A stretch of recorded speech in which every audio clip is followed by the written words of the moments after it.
Hello, everyone. Welcome to Focus and Foundations. My name is Tina Kramer. I am the creator of Simple Learning and the patent pending sound device.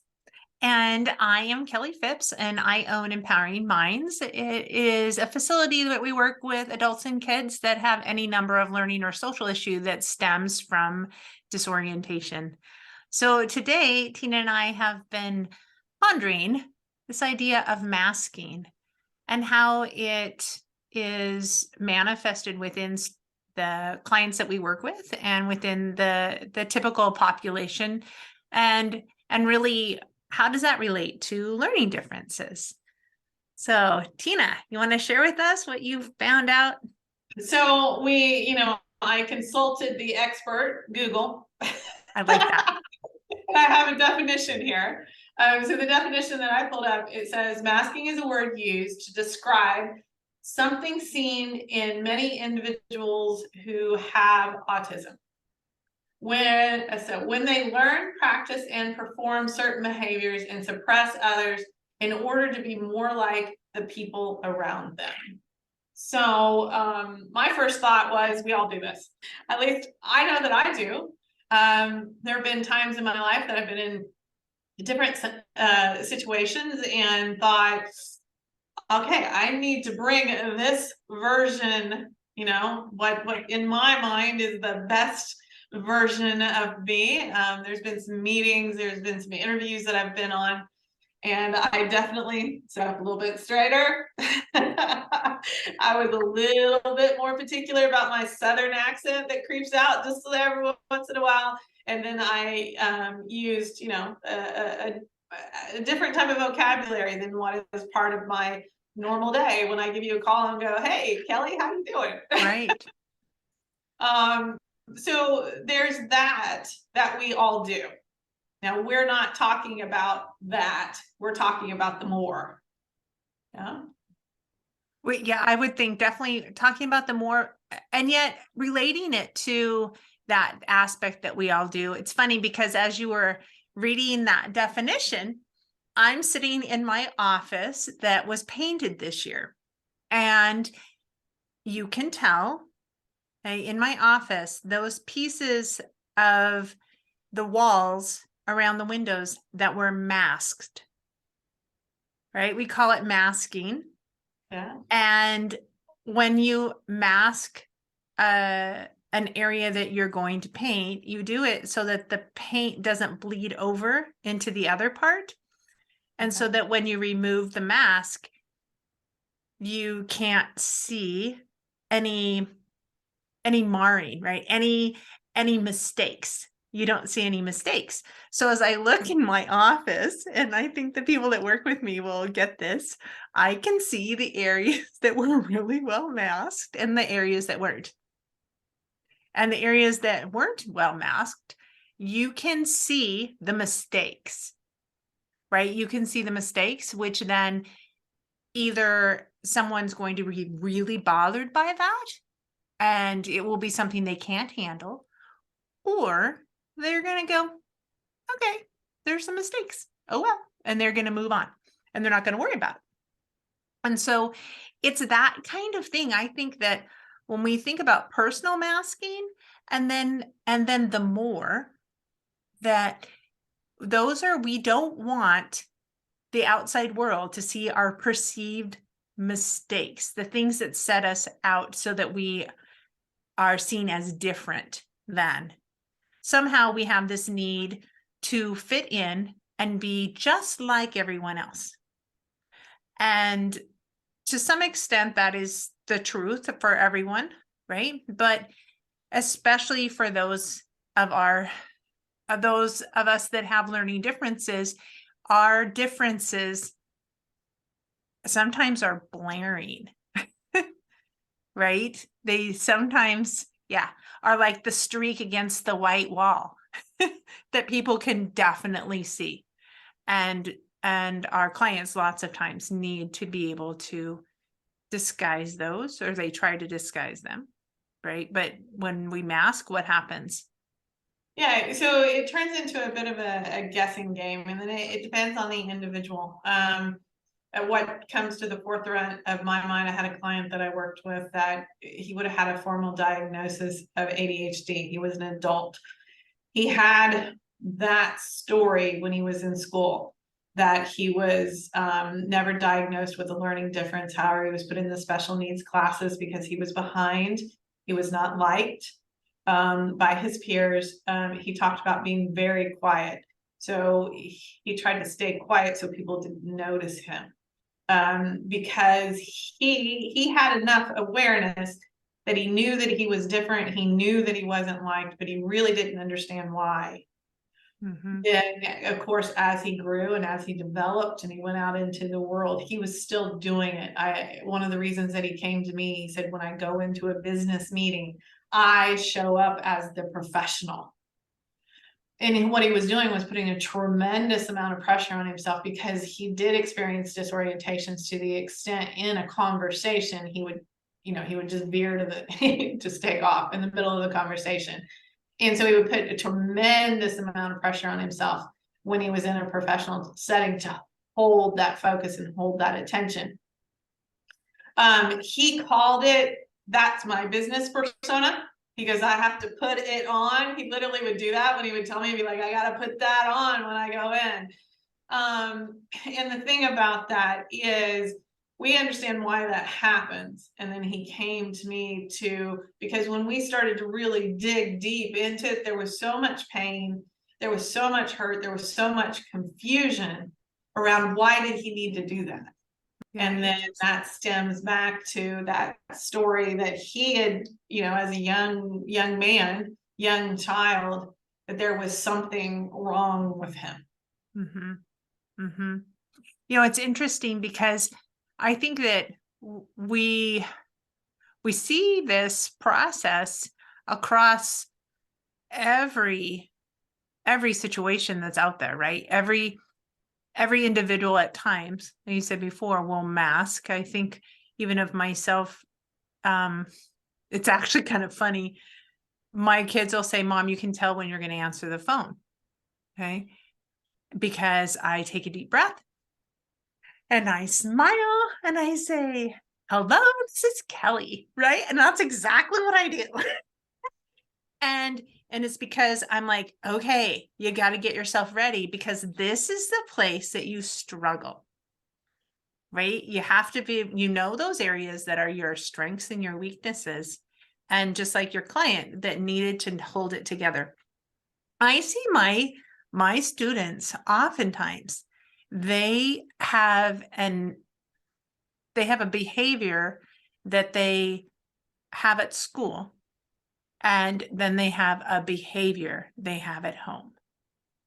Yeah. And when that behavior from home starts inching into the social situations, right, is where we see this disconnect, because at school there is that same type of pressure to perform, like your client had said, that he had to hold it together because it's socially unacceptable to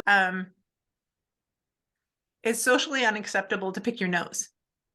Okay, you're not going to pick your nose in public. Okay, so what I will say to my children and my students is, what you do at home is what you will do in public.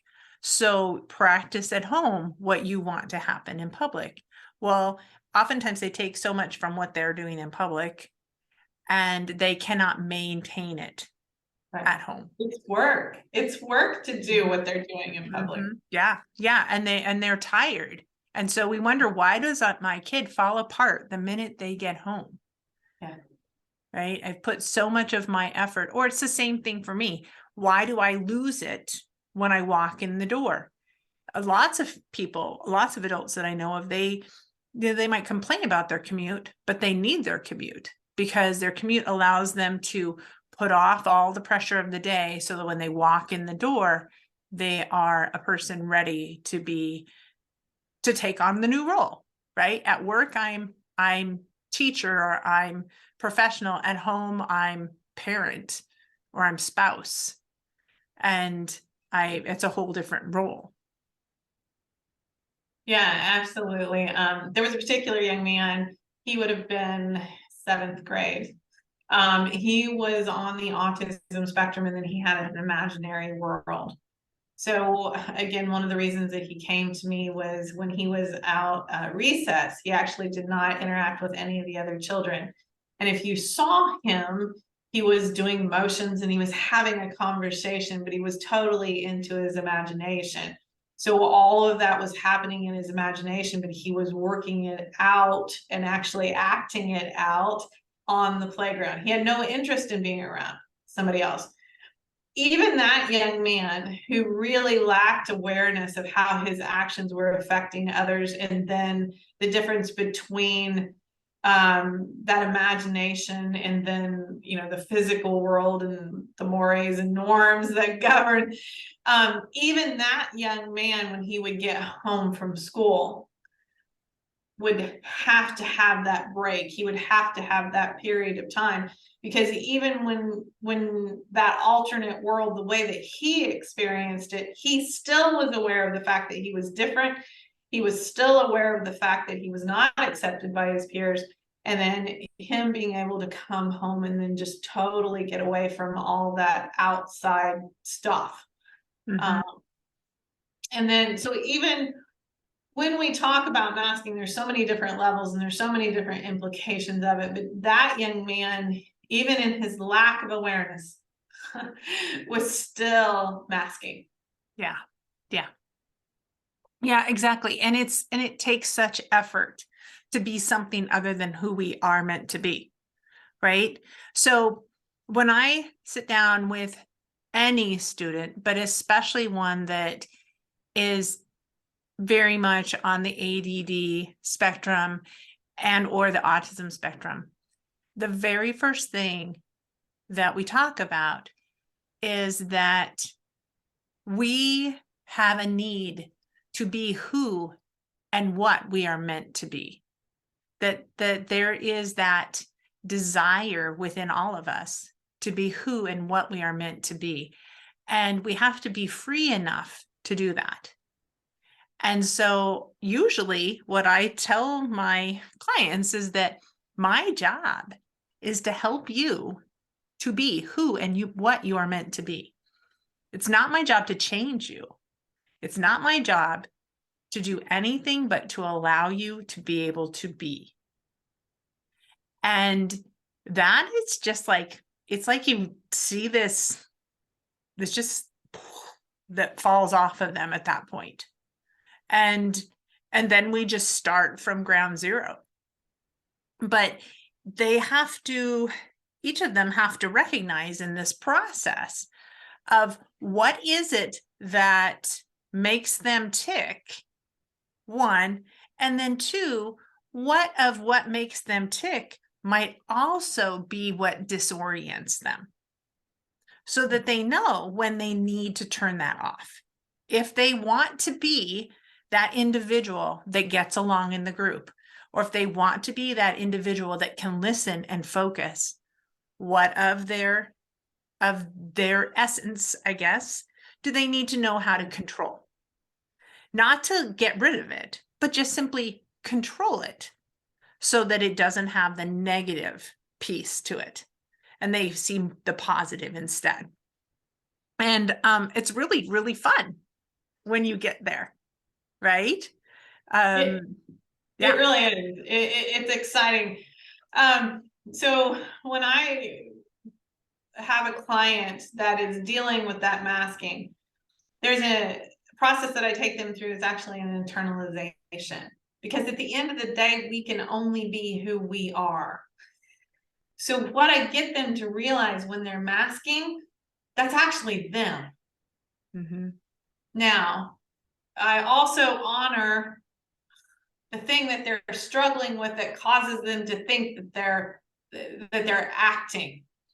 However, as we go through that process, we create that awareness of self, we get them grounded into who they actually are. And then we start to look at these identities that they put in place and internalize those identities. We see the behavior that we call masking become part of the norm. It Mhm. becomes it becomes an option that doesn't take so much work, if that makes sense in what I'm saying, because it's not this act that I'm doing, it's who I actually am. And then we see them move to a space of more what neurotypical individuals do, because we all, depending on the situation we are in, I shouldn't say all, most of us adjust our behaviors. There's things that we adjust to the environment because we understand how our actions affect others. It's interesting because just this weekend, an opportunity to do some, oh, what do you call it? My youngest child is graduating from high school, and so we did college visitation, but it wasn't a visitation, it was an actual like introduction to this is where you've chosen to be, right? And there were a lot of people with a lot of different agendas there and a jam-packed schedule. And the varying group of individuals and the varying energy levels within that group really affected, you could see it affect the different activities that people would choose during that weekend. And for my daughters, especially, she's an individual that is easily robbed of her personal energy. Okay. So that means that when she gets into a group, that someone else that's of high energy can suck her energy out of her without her permission. And so she avoids those situations. And yet she is a gregarious, hilarious individual that is highly talented and very personable, and people would not say is shy. That being said, you put her in this big group of the unknown and she becomes a turtle. And you're like, oh my gosh, come on. You know, what do I have to? And you can imagine. I mean, I think I had some point in my life that I was a turtle, but that is not how people would describe me as a turtle. But that's definitely her in those situations, right? In those situations. So we had this discussion this weekend about just about that, right? And she was sharing with me the amount of effort that it has taken and personal growth that she has gone through over the last several years to be able to hold herself firm in the areas that are part of her personality, which is an actress and a singer and a performer, right? And that is very much, you have to put yourself out there. You cannot be a turtle and perform, right? But it has taken so much personal growth from her. And so it was really eye-opening for me to have her now be able to say, I know when I can do things and when I can't. And please honor it. And I'm like, okay, I'll leave you alone. Right. But it was that parent piece. And she, like most of my children, I definitely would say she's definitely she has a learning difference. She definitely has a learning difference and she recognizes it, but her personal growth that she's gone through, it's all her. She hasn't gotten any help with it because you know, lots of times our kids don't want our help. It's very typical, right? Yeah. We're talking about these things all the time, and this is common conversation at the dinner table. Yeah, right. But I think along the lines of the idea of this masking, right? What actually happens to an individual as they start being able to grow into, it sounds weird, right? You tell me if that's right. Grow into the mask. If I'm hearing what you had to say correctly, as far as your clients that start to see that this is a piece of them, it is a piece of them. Yes. Right? We want to see our individuals be able to naturally grow into that. And so I think my description of my daughter is a natural progression, right? Maybe she took a little longer, maybe she didn't. I mean, she's 18, and that's pretty phenomenal, actually, when you think about it, an 18-year-old to be able to know themselves that well. Right? But that was pretty amazing to me to be able to witness that aspect of her. And so that's what I would hope for my clients, that they will be able to, at some point within their own time, grow into that same themselves. I agree with you 100%. And we also get into the areas, I was a full-time classroom teacher. I know you were as well, Kelly, and we have students in our classes that have learning differences, and they pick up ways to cover up when they're confused and they don't understand. And we get into the people pleasing, we get into the class clown, we get into the rebel, we get into the teacher's pet. And there are several different reasons why people choose the different masks.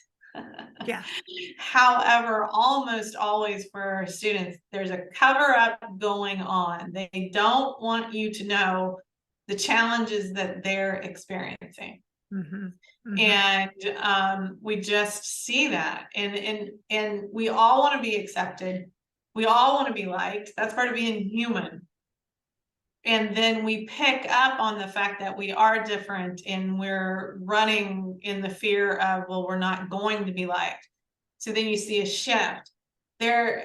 As I said this before, there are so many different angles, because sometimes we see clients as well, they get themselves in trouble because they don't understand the rules, let's say. Yeah. And then we get into a group that says, well, you need to do X, Y, and Z in order for us to accept you. And if it happens to be that rebel group, well, then we've got a real problem, and they're the ones that get in trouble, and then sometimes they actually end up with the police. And then that story is part of why they're coming to us. And parents are saying, well, they really made bad decisions, but they were with the group, they wanted to be accepted to the group. And it's that old adage of, well, if I jump off the bridge, will you jump too? Just because they did. And the answer comes back, yes. Because it's more important to have friends and be liked.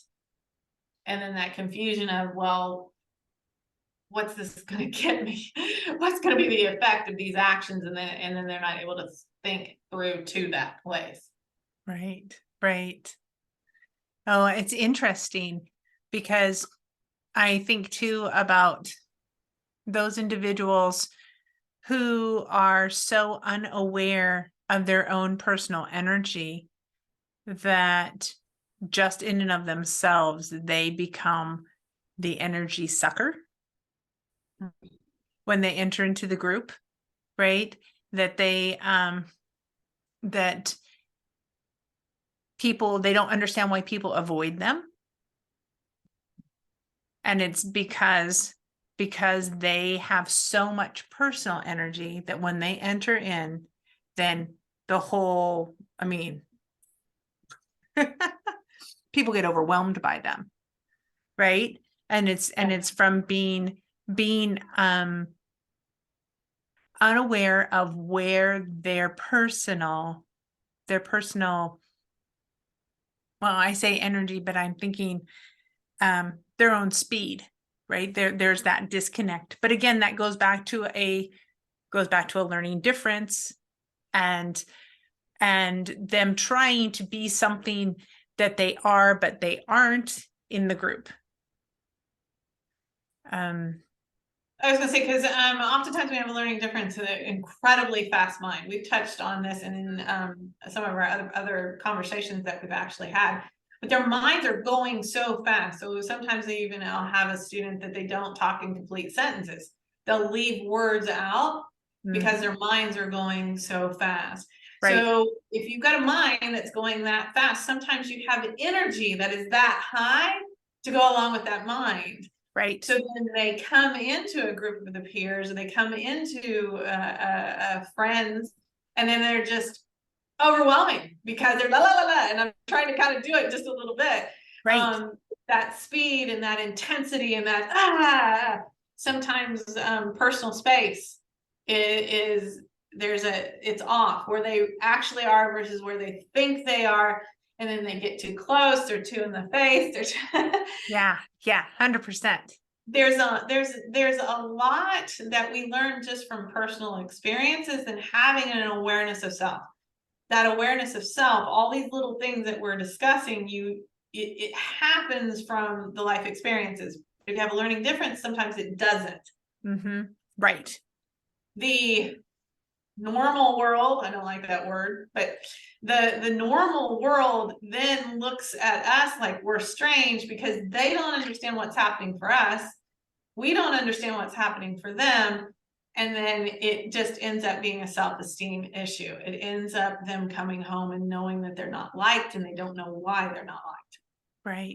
Right. And I think that's just it, right? They know that they didn't fit. And the hard thing is many of these individuals are also have a heightened sense of their emotions are very close. And so that means that they're close to the surface. And so they're highly sensitive to other people's opinions. And so they take any little friction and it becomes this bigger thing that and not, I hate to say an exaggerator because that's not fair to say it like that, but they feel it in a more exaggerated way than your typical individual. So then those things don't match. And people would say that you're either overreacting or you're underreacting to this situation because you're just not, you're not on. And that's another thing that I see with the different roles. When you're trying so hard, okay, in and of itself, that is disorienting. Right? Yeah. You cannot maintain that for any length of time without having some hiccups. Absolutely. No, I think it's important because I know we're getting towards the end of our time together. I think it's important to point out the work that you and I do. So what we're talking about is a lack of identity of self. We both work with individuals and we now have the actual concepts and steps and the ability to be able to springboard or create that understanding of self. And then that individual steps into the mask. They realize what really is them. And then more importantly to say, they start to understand how their actions affect others. Right. And that is so important because that's that aspect of we live in motion. We live in a continuum of change. And no matter why, okay, no matter what the diagnoses or the reason behind it, an individual that is moving at a rate that is not the same as the true facts and conditions is going to experience hiccups. And those hiccups look like social issues. They look like behavior issues. They look like academic issues. They reflect lots of times in our self-esteem or our lack of understanding. There's just so many different areas. And depending on how often and how consistently we are out of the time sink, then we're going to have more difficulties in one area than the other. We were talking earlier and into the aspect of the clients that we are more likely to encounter. And I think because I'm working with school-aged kids, I kind of encounter those kids that have those hiccups in school. And lots of times that looks like ADD. And it may not be a diagnosis, but it definitely has all the characteristics of someone that's struggling from executive functioning, but Right. not so hugely that they've gotten a rubber stamp of something. There's just what we see the effects of not being able to hold themselves present. Right. And then And then Tina, your group is more likely what? So my group is more likely to be dealing with anxiety and depression because they have an awareness of what the expectations are. They have an awareness of how their actions are affecting others. However, there is that struggle there in the amount of pressure that they're putting on themselves to act acceptable. Causes anxiety and depression. I mean, if you can imagine doing this day in, day out, you just get exhausted, you get frazzled. And so then having those conversations with the individuals, now with the adults as well, I tend to see people that are hopping from job to job, or I see people that are in a position that is less than what they really want or what they're capable of, because they're playing it safe, they're playing it small because it is a safe place for them, versus really stepping out into the limelight and really going after their dreams. Right. Because life is a series of risks. Right? It is. It's just what it is. And to be able to truly live life to the fullest, one has to know how to take the risks, calculate the risks, and move through it. So, wow. So this has been a really good topic to talk about because it is something that everyone can relate to. And that then I guess my big thing is I want people to know that, guess what? No matter what issue you stem with, there is an answer. If you get to the core and you address the core, the problem goes away. We address the cause, the problem will go away. And it doesn't take changing an individual. It's allowing them to step into who their true self is.